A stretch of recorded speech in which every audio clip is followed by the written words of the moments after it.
started. A friend of Mikaela. She's been staying with me for the last 6 months.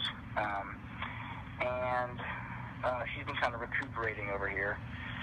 And I kind of need you to take over that kind of, I'm not sure if she still needs recuperation or hopefully she's kind of ready to enter the world again here. But I need a little help with that.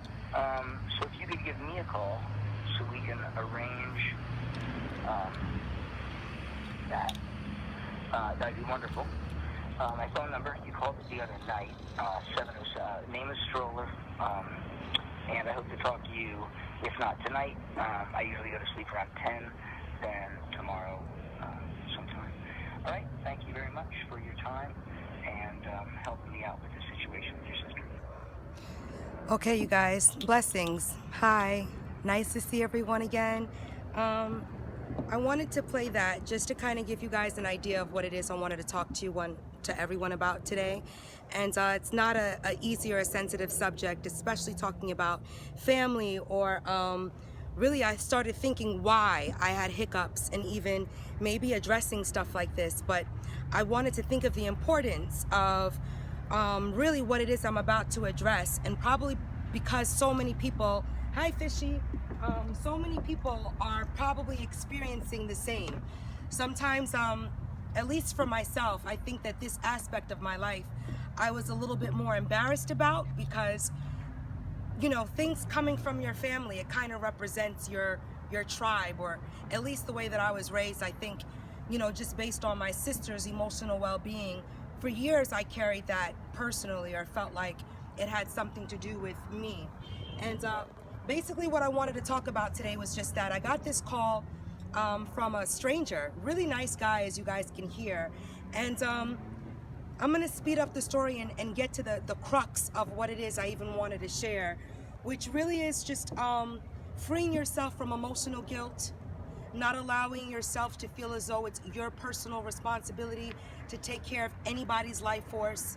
And, you know, many of us, I'm sure, are raised extremely, you know, either Christian or hopefully in some type of a spiritual understanding of family and what culture and family means. And I definitely know that I was. So I think that in my 20s and in my 30s, I really was invested in trying to save or rescue or be there for my sister, because she's my sister and we share the same room for 19 years and all these other things. So all of these other things are usually what clouds the clarity or the simplicity of a story. So the simplicity of it is, I'm sure I might have shared a little bit, but my personal story really isn't even isn't really even the focus, I think. What the focal point is when you're doing any type of energetic work on yourself, meaning trying to address patterns of behavior or aspects of yourself that you know you can grow and change from, whether it be a little bit tight or waking up a little bitter in the morning, or feeling as though you're repeating certain cyclical mistakes. You know, these mistakes sometimes come through our family members and our loved ones, but our loved ones and our family members, as you guys know, can bring out this energy in us, this love, this passion, this eros, because not only do these people imprint, or we allow them to imprint in our psyche, in our minds from a young age. You know, I always wanted to be my best, you know, my sister's best friend. And then I think in growing up, it became very evident to me that not everyone is going to have that type of brotherly, sisterly love. And it wasn't anything that I did wrong. There wasn't anything that was wrong with me for not having that with her. And, you know, I wanted to address just traumatic acts and how they can really spin off a lot of mental ailments in our families. And again, if we're not at a space where we have therapists or anyone around that even wants to address this, you know, people can hide for years and be actually suffering from mental ineptitude or mental cross lines, I like to call them, almost like your wires get crossed. And what happens, you know, to the people around you, to your family, to your children, when these things take place. So personally for me, you know, after the traumatic event, we all have a couple that hopefully aren't so detrimental that it freezes us from moving forward in our life. But the way in which my mom passed and the way in which we were dealt with after was extremely traumatic. No one gets kicked out of their home that they grow up in for their whole life. Is everything okay with the taping? Not everybody gets kicked out of their home on the night of their mom's funeral. So this happening, I say this because I can talk about it, and the facts are, these things that took place, was I going to allow them to completely destroy who I was going to become? I think that that really depends on the person's psychology, psychic disposition, and just what people allow themselves to entertain, psychology-wise, energy-wise, support-wise, all of this. I never went back to that home. My grandfather lived in it, my uncles, and they didn't want us there. We got kicked out that night. I moved forward, and unlike my sister, I didn't return. So there was about, let's say, over a 10-year gap that I didn't speak to her or see her because, she didn't want to be in my life, and I had to allow that to be a reality. There is nothing detrimental that happened. I just think that I didn't do right by not agreeing to take care of her long term. Sometimes things that happen to people can emotionally fracture their minds and they just want to be around or be thing. But when you're a grown-up, sometimes you want to have an experience of actually living on your own. And for me personally, after enabling my sister through the last 2 years of my college experience and just allowing her to color a lot of my friendships, it taught me a lot. After my mom passed, I wanted to be inclusive. I wanted to include her in a lot of my life because she seemed a little socially alienated, and the friends that she had wasn't really as present as I think that she wanted them to be. So to move forward the story, I allow this person to be in my life in certain ways that cross line certain energetic boundaries that might have been healthy, meaning like I didn't say, hey, it's been over 2 months that you've been here, you've got, I didn't do those things. So to fast forward the story, I had a kid, 10 years pass, I get in touch, let my family know, my father at least, and I don't have a very close relationship with my dad based on who he's decided to be, but I don't carry these things heavily. We decided to see each other. I wanted him to meet his grandson, and I knew that he wouldn't stay in my life, that's just not who he is. He doesn't call. It's very difficult for him to communicate. But rather than take all of these things on personally, I just wanted to kind of seal a breach in my own decision makings and say, hey, I want my father, all of that. So that happened. I kind of crossed that bridge, knew that I wasn't keeping it, or, all of these things. So longer story short, I found out where my sister was through him. We ended up talking again. She moved out here to Miami about 8 years ago. Helped her get a place, all of these things, but at the time I think my sister was really allergic to the concept of work, of employment, of consistent employment. And again, sometimes when things happen to people, it can put them in a space of feeling like I shouldn't have to wake up and go to work. Like I'm depressed, I'm sad, this happened to me, that happened to me. Okay, but what are we gonna do when we are not in a space of being responsible for our well-being and for the fruits and vegetables we intake, for the choices that we make in our life, for the things that we surround ourselves in? A lot of people, I like to say, because of this emotional pain, not only become the victim, but begin to attract all things that are in pain. And not only did I witness that happening with my sister, but I had to make a choice to not entertain it so much that I was practicing the same, or I was initiating relationships from this place of victimization and what had happened.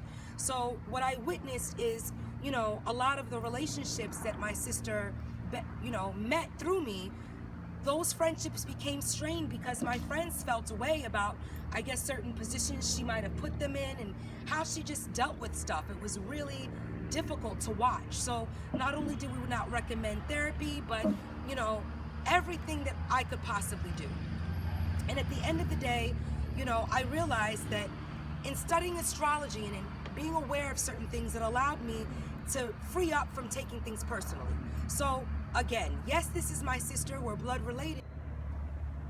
the things in which she's chosen to do were her choices. So after she moved out here, you know, she didn't get a job, she didn't do certain things, and I say this to say she left. I found out she moved out of the apartment through, you know, the management company, and all of this is to say I had to learn to let go. I had to learn not to chase her, not to worry about her emotional well-being, not to feel as though it was my job to figure out or to find out what she was doing, the choices she was making.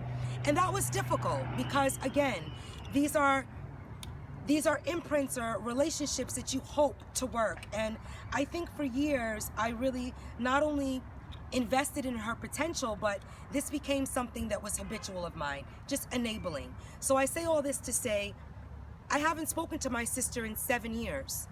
Recently, she emailed me about 2-3 weeks ago and, you know, expressed to me that she wanted to communicate. I spoke to her and called her. As you can hear from the message, the gentleman that called, he was like, you know, you called me the other day. I had to call her friend because she didn't have a phone. All these things are to say, I spoke to my sister and I let her know, you know, as much as she wants to move into my 1-bedroom apartment, I didn't feel that that was a beneficial thing, not only for myself, but for her and my son and all of these other issues and things. Baby, kiss my face is seen. So all of it's to say is that you don't want to feel as though you're being forced or struggled into a situation or a relationship. And I think that that happens to a lot of us in our families. And it's difficult to address because we take things like that personally. And I want to express that the last 5-7 years, I've had to really work on not only releasing that feeling of responsibility, but this feeling of guilt and this energy of feeling as though there's something was wrong with me, that her life went a certain way. Not everybody comes here to experience beautiful experiences. Sometimes people want to experience pain over and over again, and it's for us to allow them to do so. And it's for us to make decisions like I spoke to this gentleman about today. And I'm talking about this because I didn't even feel after I spoke to my sister that there was any misclarity about what I had hoped for her. You know, I'll meet someone halfway. Meeting someone halfway when you see them putting forth an effort to take care of the basics is not difficult for me to do at all. But to repeat certain cycles that I know are just going to turn out to be enabling someone and taking care of someone and feeding someone and treating someone as though they're broken. When someone acts as though they're completely broken, that is the experiences that they're going to attract into their life, number one. And it's so sad because it's not for us to want to invigorate the life force in someone else. And all of this is to say that we might have relationships with certain family members, with certain people that we made children with certain whatever that make us feel as though it is our job to provide house and home, to provide the basics, to take care of them, to make sure their emotional well-being. And if they're having a bad day or not doing well, that it has something to do with us or something to do that we're not doing well. It's from the second, the third, and the fourth. But rather than get into the specifics of all of that, how do you free up from not feeling guilty? You address it, you create boundaries, and you make things clear to people. I was so clear that there should have been no follow-up call from someone, but when you don't give people what they want from you, oftentimes it can lead into other energy for them. And you just have to stay strong. You have to stay in the space of compassion, but knowing that for that situation, it's not going to cause any help in this person's life. I literally had to release my sister and tell her via telephone, if me not allowing you to live with me at this time, for whatever reason, causes you to want to hurt yourself or not be well, then I have to say that I'm sorry that those are the choices that you might make. But I expect more of you. I'll definitely call you every day, but I cannot open up my doors to something that I know doesn't even have the basics mentally, emotionally, or physically to take care of themselves. Because not only am I going to be left with that, but It is going to cause me to be angry. It's going to cause me not to be able to be of service to my son, be of service to others, and be of service to myself.